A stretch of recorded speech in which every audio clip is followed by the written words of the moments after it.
There she is. Thank you, Matt. Thank you, Mercy. And good morning, CPAC. How are you? Thank you very much for this opportunity to greet you, your guests, and above all, the incredible people of CPAC.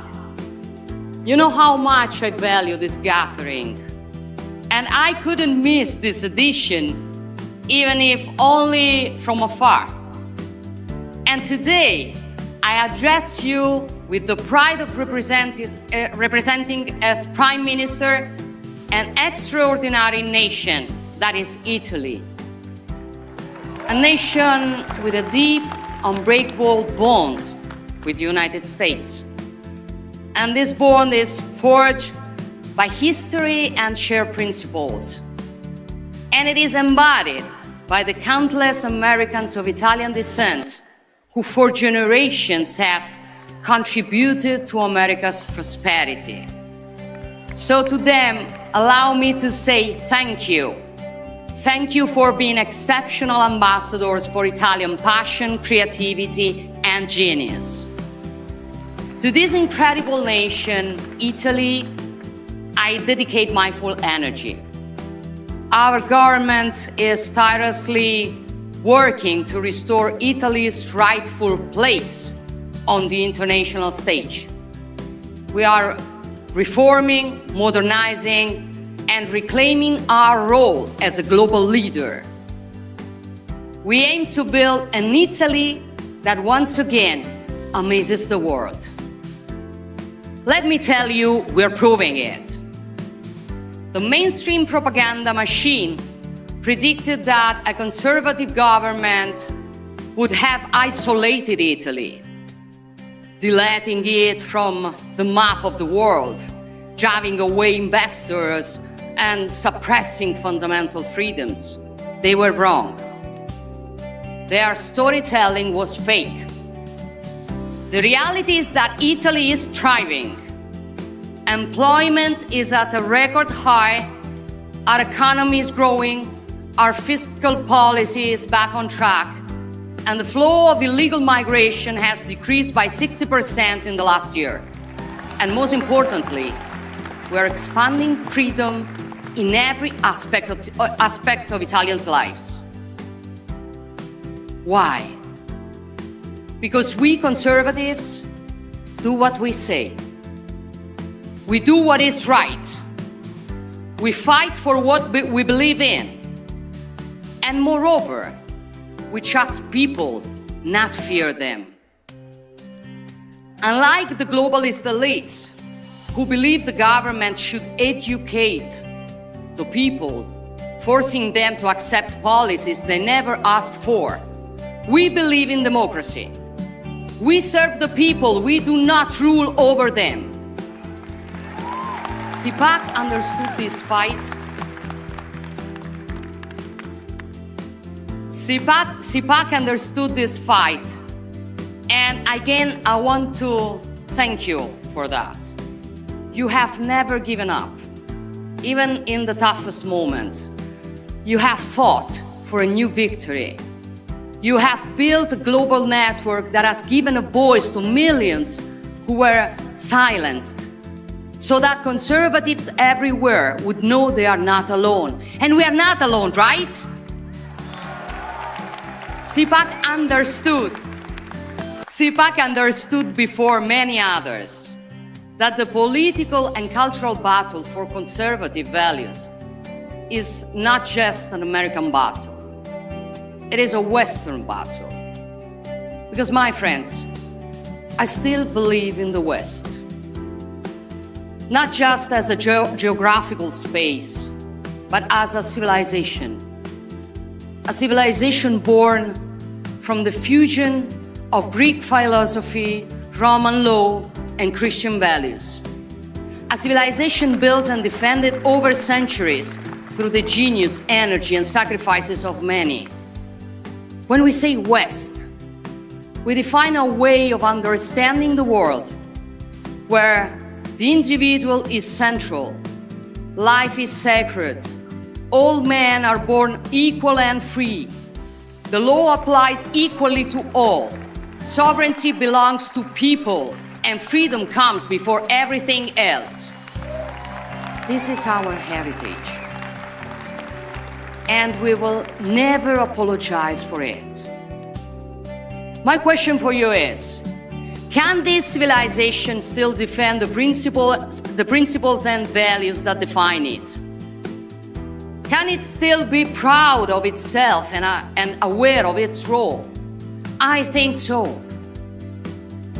So we must say loudly and clearly to those attacking the West from the outside and those sabotaging it from within with virus of cancel culture and woke ideology, we must say to them that we will never be ashamed of who we are. We affirm our identity. We affirm our identity and work to strengthen it, because without a deep-rooted identity, we cannot be great again. The radical left wants to erase our history, undermine our identity, divide us by nationality, by gender, by ideology, but we will not be divided, because we are strong only when we are together. And if the West cannot exist without America, or rather the Americas, thinking of the many patriots fighting for freedom in Central and South America, then it also cannot exist without Europe. Our adversaries hope that President Trump will move away from us. But knowing him as a strong and effective leader, I bet that those who hope for divisions will be proven wrong. I know some of you may see Europe as a distant or even lost. I tell you, it is not. Yes, mistakes have been made, priorities have been misplaced, especially due to ruling classes and mainstream media that imported and replicated in the whole continent the most reckless theories of American liberal leftism. These are the same elites who were recently outraged by J.D. Vance's speech in Munich, in which the Vice President rightly stated that before discussing security, we must know what we are defending. He wasn't talking about tariffs or trade balances on which we will each defend our interests while preserving our friendship. We don't need to say how interconnected our economies are and how the unpredictable results of a trade clash would play into the hands of other great powers. Vice President Vance was discussing something deeper: identity, democracy, freedom of speech. In short, Europe's historic role and mission.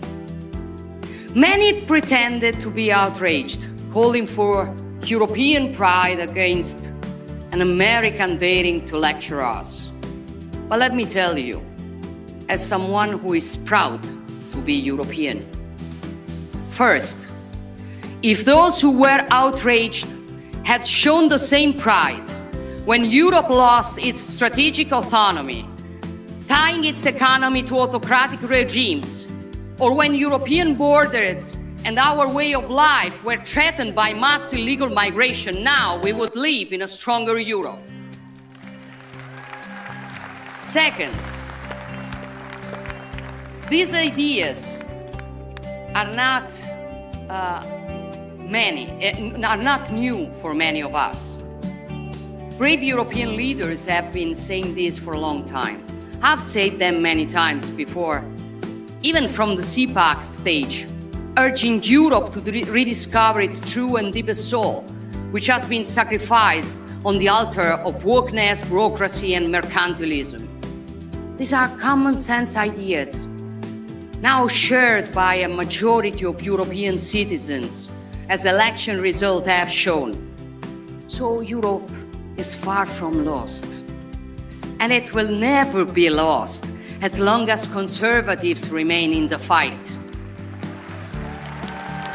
There is a growing awareness There is a growing awareness in Europe that security is now the top priority. You cannot defend your freedom if you lack the means or the courage to do so. Throughout history, Europeans and Americans have shown they are hearers to Pericles' words. Happiness depends on freedom, and freedom depends on courage. We proved this when we stopped invasions, won our independences, and overthrew dictators. And we have done it together the last 3 years in Ukraine, where a proud people fight for their freedom against the brutal aggression. And we must continue today, working together for a just and lasting peace, a peace that can only be built with the contribution of all, but above all, with strong leaderships. And I know that with Donald Trump leading the United States, we will never again see the disaster we saw in Afghanistan 4 years ago.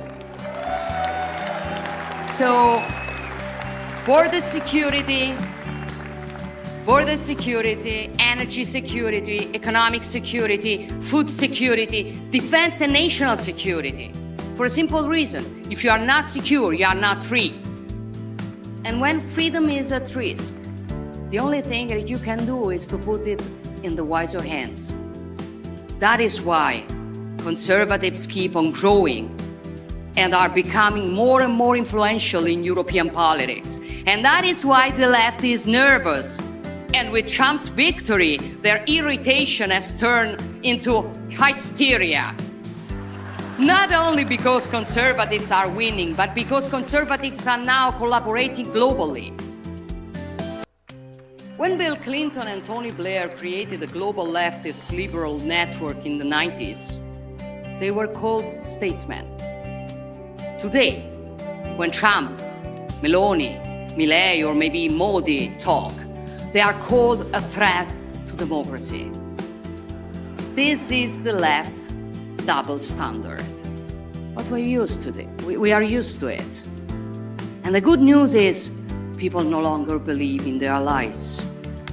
Despite all the mud they throw at us, citizens keep voting for us. Because simply, people are not naive as the left considers them. They vote for us because we defend freedom. We love our nations. We want secure borders. We preserve businesses and citizens from the green leftist insanity. We defend family and life. We fight against wokeism. We protect our sacred right to our faith and our free speech. And we stand for common sense. So ultimately, our struggle is hard, but the choice is simple.